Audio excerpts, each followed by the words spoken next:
Work. It tends to be a stressful topic for everyone at hand. So, in this video, I want to spend a little bit of time talking about how to manage stress at work. Now, it's a very general video, right? So, I'm gonna be touching on a lot of points, but I want to get to the meat of what's the most important point I'm trying to make. I think the biggest thing that'll determine your happiness in work is what your ability is when it comes to working with what you have. So now that's the meat of the point, right? So like you wish you had this job title, you wish you had these responsibilities, you wish you had these offices, you wish you had all these expenses and blah blah blah. But yes, of course, but you don't, right? Um, Reality will most likely present you with things that are lacking compared to your desired ideals. So, yes, I agree. When you have those things, it'll be great. But when you don't, do you know how to work with what you have and make the best out of it, right?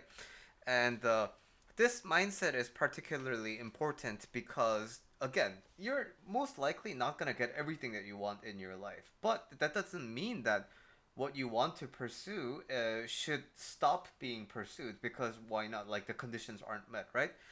Um, but what actually contributes a lot of stress into the work environment is power dynamics. And while the most important topic of this video is working with what you have, I want to frame it in the perspective of power dynamics. So, suppose you're a employee and you have a manager, a boss. Now, of course, what you want out of this situation is money. You want a lot of money. In fact, the maximum amount of money that you could get from this position. Like, you ideally want that if you could, right? And when it comes to labor, if we're being completely honest, it would be the best ideal situation if we could get the least amount of work or least amount of challenging work. And that is the natural desire when we are in the position to receive paychecks from someone. Because if you think about it, if you can get paid the same amount, regardless of the difficulty of the task, of course you'd prefer your job to be easier and simpler, right? And if you if you could be in the same role but the pay range differs, of course, like if it's gonna be the same title, you want the top money, right? And when we're talking peer to peer, when we're talking like employee to employee, it's kind of mutual, this kind of understanding, this kind of expectation from the workspace. But that starts to take a little bit of a turn when you have a relationship with your manager. I'm not saying like romantic relationship, but your manager or your boss. If you are in the position of a leader, then you will likely know what I'm saying. But if you're not a manager, put yourself in the shoes of your manager for 1 second. When you hire people and when you get people to be your employees, ideally, you want the people who will work the most, right? For that role, for that level, title, you want kind of the top performer. Because if you think about it, like when you hire and when you put out interviews for people and you review, you get the best candidate, right? You don't pick the mid candidate, you pick the best candidate out of what you have. So, in terms of the labor, you want the top performer. At the same time, people cost money. And your job as a business owner or your job as a leader is to save cost, right? And so, unless you have a revolutionary business model like Netflix, or like company culture more like Netflix, you will kind of have to think about how do I pay the least amount of money to this person. And so the expectations regarding this thing called work is really at opposite extremes depending on what position you play at work. So, when you have your performance reviews and when you have these kind of like opportunities to be evaluated at work, when you think of your position, when you think from your perspective, you can really feel like you did the best job you could do.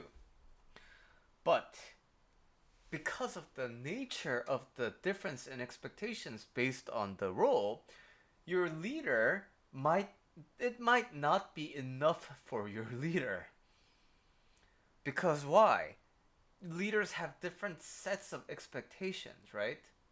So they and at the same time, depending on the nature of the leader, suppose like engineering leaders usually have expertise in engineering, and then they happen to be managing people at the same time. But suppose you're in kind of a different company culture where your manager is not necessarily adept at your skill sets, right? So when it comes to situations like that, your manager won't even understand like that how your work is really valuable. All they will care about is the metrics that they will care about, right? And this usually tends to lead to the downfall of companies and culture in general. So, in order for you to not be stressed at work, it really helps to let go of the hat that you are wearing as an employee. It really helps to let go of the hat that you wear as an employer, because by default you will not see eye to eye. You can try your best, but as long as you both are holding on to the respective hats, communication will never really amount to true understanding of each other. So,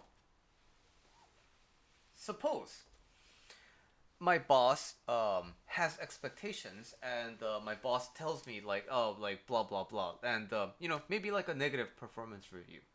Now, one way to react to this is to be really spiteful and really stressed out and things like that, right? And that's what we normally do. Talk shit about your manager to different people and so on. But what's important here is, now, as you do that, does that benefit you? It most likely just makes you feel a lot worse. And you know what? If you're like me a few years ago, you probably want to look for a new job, new opportunity. But then guess what?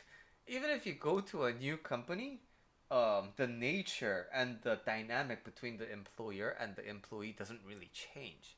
So you are likely to experience, well, of course, there is a factor of personality, and there are people with varying amounts of toxicity, right? But so, why that's important is, okay, so suppose you leave your job because of a toxic boss. What guarantees you won't meet another person who's equally or more toxic, right? So what I'm trying to say is,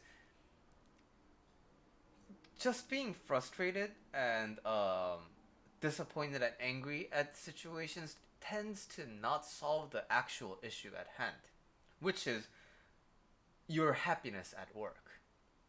But if you can drop your hat for 1 second, and you can be like, you know what? My boss wants to pay me as little as possible, and wants me to get as much work done as possible. Because why? Manager's work is to like manage these things, right? So, how do I be in the good side of the boss when I help my boss take care of problems?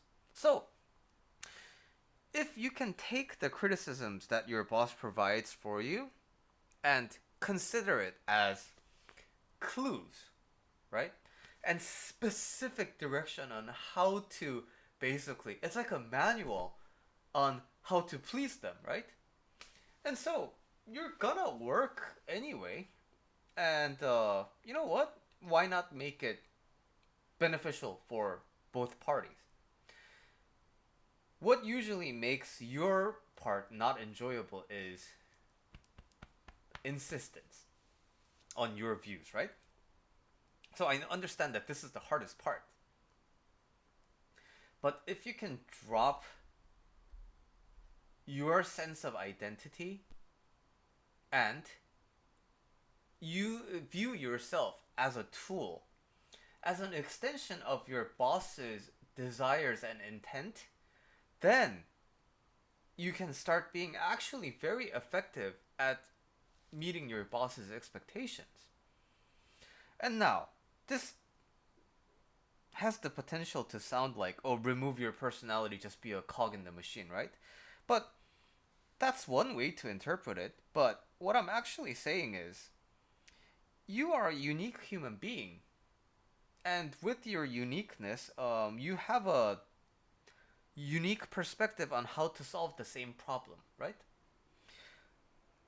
At work, you always have problems, and they always need to be solved. Your boss doesn't really care about how, but your boss likely wants problems solved, right? But if you cannot see eye to eye on what the problem is, it's really hard to solve that on behalf of your boss. And why do we not see eye to eye on problems? Because your boss thinks the problem is one thing, but you think the problem is another thing, and you think you did all the things that you asked, but you have to understand it's your perspective. So you remember, there's this example metaphor about like a blind people touching an elephant, right?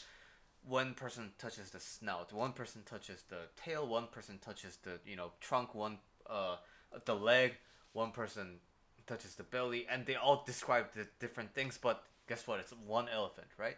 So when you're unhappy at work, you're very likely insisting on your view of the work, and it really helps in your perspective shift to see things from your boss's perspective. But this isn't just a ploy for workers, right?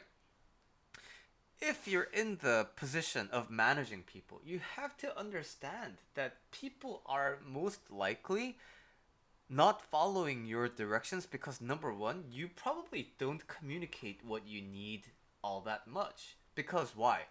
It's just a very human trait to be living inside of here and kind of assume things, right? And so when you're in the position to assign work, because you have such a deep understanding of the work, you're likely going to skip over some details that seem so obvious to you, which might not be immediately obvious to your employees, right?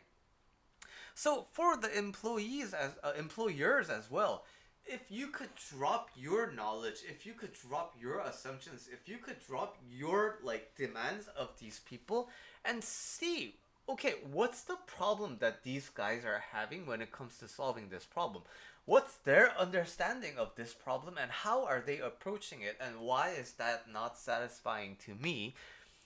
If you can treat it like less of a you guys are bad at your job, but more like I'm maybe not utilizing these people in the best way I can, right? If you have a hammer, you wouldn't use it to dig the ground, right? But what if your employees are like a really good hammer? But now, then the thing is, but I need a shovel, I need to dig. But that means the hammer person can help in creating a shovel that can eventually build the dig the ground, right? So if you can be flexible in your thinking and let go of your perspective on what's right and wrong and listen to your employee's perspective about the problem, again, because problems tend to be big and can be observed at multiple different angles, it's just going to make your life better and you are going to be a happier person at work.